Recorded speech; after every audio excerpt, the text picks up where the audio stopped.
must be considered the biggest tragedy among these cults would of course be the People's Temple, led by Jim Jones. What is to be said about that? Jones rose up as a preacher, you know, moved from one area of the country to California. The group got larger and larger, the money was coming in, and then of course the move to move his group to Guyana, where he could, you know, grease palms of a corrupt government and get away with basically anything he wanted to do. And this leads to this great, well-known tragedy with a United States representative going there to see what was going on, and then basically things just escalating till finally what happened was, you know, a legit dignitary in our government, the United States government, is murdered along with members of the press, and then of course his group members, his cult, the People's Temple, forced in lines to drink poison Kool-Aid and Funny Face, whatever it was, and people like to call it Kool-Aid because that's the brand. I don't think it really was Kool-Aid brand name. I'm sure Kool-Aid hates the fact that, you know, sipping the Kool-Aid has become a colloquialism or a saying for joining a cult or following a brainwashed ideology. But anyway, yes, 909 members of the People's Temple died that day, including many of them being children. And then the world sat back and said, how did this happen? When it was happening the whole time right in front of your face, like it is with all these other guys I'm going to get into today. Second cult I mention is the Branch Davidians, of course, led by David Koresh, a charismatic leader, taught his followers that the United States was the enemy of God. And of course this led to a standoff with the ATF and other government agents, and in the end 76 members of the Branch Davidians dead, once again many of them children. Now I mentioned this earlier, and I'm going to state this unequivocally, okay? David Koresh, in my own opinion, was a psychopath, a scumbag, an asshole, like most of these cult leaders, I believe to be pieces of shit. And I have nothing but disdain and disgust as far as David Koresh goes. However, this opens up another whole can of worms because, you know, crossing over into what's some term theory that I call conspiracy outright, and operations, exercises that are going on conducted by our government and enforcement agencies. Bottom line is, it's my firm belief, you know, 3 days before the standoff started, David Koresh was standing in town buying some chewing gum and snacks in a convenience store, and he was surrounded by undercover agents. If they wanted to apprehend the man and stop what he was doing, they could have done it without killing all those children. So it's subject for another day, but Branch Davidians, absolutely a cult. David Koresh, absolutely a terrible human being and a cult leader.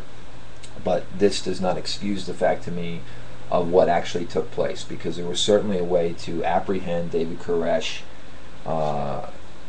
incarcerate him, hold him accountable for the crimes that he was committing without the spectacle, the media, the violence, and ultimately the deaths of so many people that did not need to die. And you know, you might sit there and say, well, these people that died, you know, they're idiots because they were following him. But you know what? You cannot put this on children. Okay, and I don't necessarily, I don't agree at all that these other people, I mean, to me, most of these other people should be looked at as no different than children themselves. And murder is not good. Period. People. And enough said about that.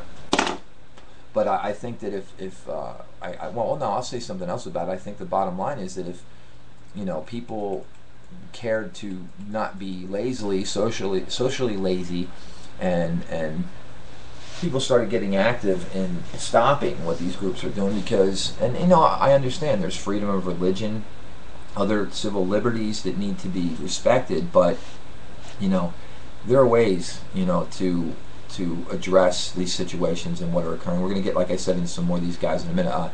Third cult of note, the Solar Temple, which was founded by Luc Jareau, preached, mainly about the apocalypse, and that his followers would escape the fate of mankind, since they were the followers of this group.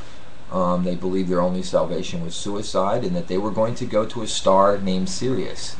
So in 1994, 53 members of the Solar Temple committed suicide in a compound in Geneva, Switzerland, and Jareau himself had earned more than $93 million leading this cult.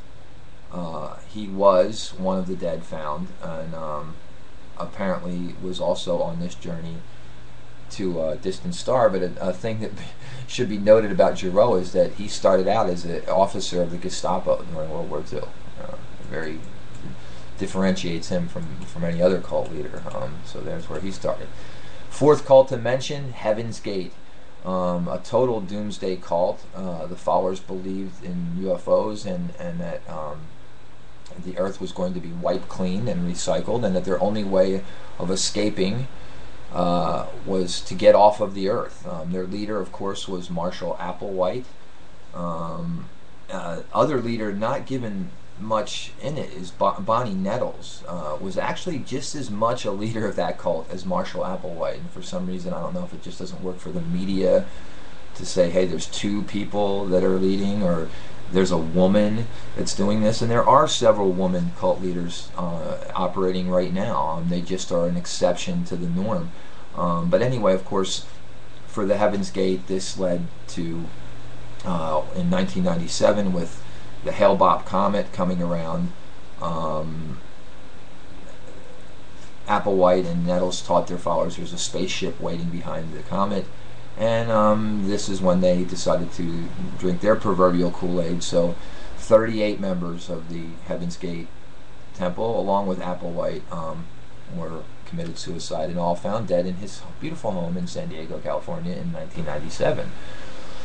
Fifth one, the Manson family, is one that's going to be mentioned always in top cults, and that's all I'm going to say about that right now, because I don't buy it. So fuck that, we'll get to that later. Sixth cult of note to mention. Some of these last ones, man, you're going to maybe surprise you, but of course, sixth one I want to mention is the Ku Klux Klan. It is spawned from the intensity of the racist Christian identity movement. Of course, during their early years and right through into the 60s, very obviously committing cold-blooded acts of murder and torture, and at one time a reign of terror after the Civil War was the Ku Klux Klan. But out for white supremacy being their, and racism and racial purity being their mantra and their main objective. They of course dress in white robes with pointy little hats and look like ghosts, and they burn crosses and lynch people and hang people. And at one point in 1928, there were 4 million members. 4 million members of the Ku Klux Klan. Now that's a cult. But of course, in these times, their dominance and their control and their membership has been decimated. But they're still operating, and they are indeed a huge cult, and a violent one that don't make any bones about it. Seventh cult I'm going to mention, the Children of God, was a cult that had a very evil message, preaching sex with children as being something not only right but natural. They were also sometimes called the Family, not to be confused with the Charles Manson group. Their leader's name was David Berg. They turned their female cult members into prostitutes and used them to use sex to entice other men into the cult. They believed in an apocalypse. And interestingly, actress Rose McGowan, very famous, you all know her, was actually raised in this cult, as was River Phoenix, who later died. Yes, so the Phoenix family, these children were raised in this cult, Rose McGowan, and listen to what it's about. So I can't even imagine what's going on with these people's heads. Yeah, they're a really nasty group, the Children of God. Then need to be mentioning the Unification Church, led by Sun Myung Moon, often called Moonies.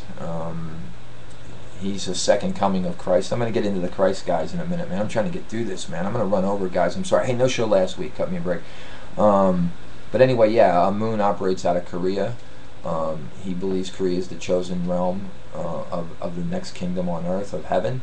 And he's, of course, millions and millions and millions and millions of dollars he's made. And he also preaches that Christian churches are the devil's instruments. Very interesting. Ninth cult to mention, the Hare Krishnas, an offshoot of Hinduism. It was founded in 1966.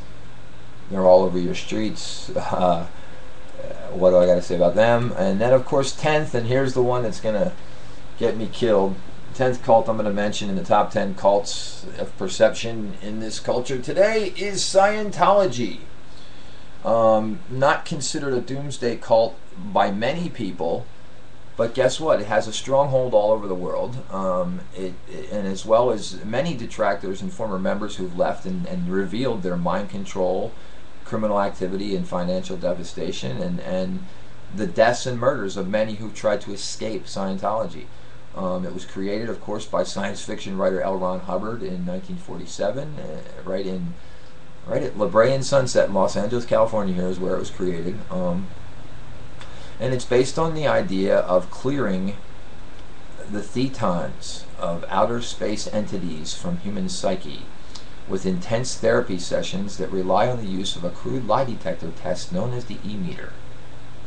So everybody from John Travolta, Tom Cruise, Priscilla Presley, all of them, you know, this is what they're doing. They're cleansing alien entities from their minds, but yet they're involved in something. Irrefutably, Scientology has murdered people that have tried to leave. To me, Scientology, the most evil, largest, scariest cult on the planet Earth. They have infiltrated the government of the United States and the government of Britain and many other governments in the world, and just very, very creepy. You know, watch some documentaries on Scientology and you'll learn what it is, people. Next I'll go to, let me see here. I'm sorry, I'm having a little bit of a technical difficulty here. Okay. So, I wanted to get into how many cult leaders in society today are hold on a second, I'm having issues here. Jeez, people. There's fire burning though. That's cool. Yeah. Well, you know what? How about I'm going to run a little over, guys, at ITR. I hope that's okay, because the last week's thing, bring you back. We're going to talk about the fact that a lot of you people don't know this, but Jesus is just, he's here everywhere. There are so many Jesuses running around planet Earth right now that it's going to freak you out when I tell you how many people are claiming to be Jesus. And these are some of the cults we got to worry about the most. Let's give you some.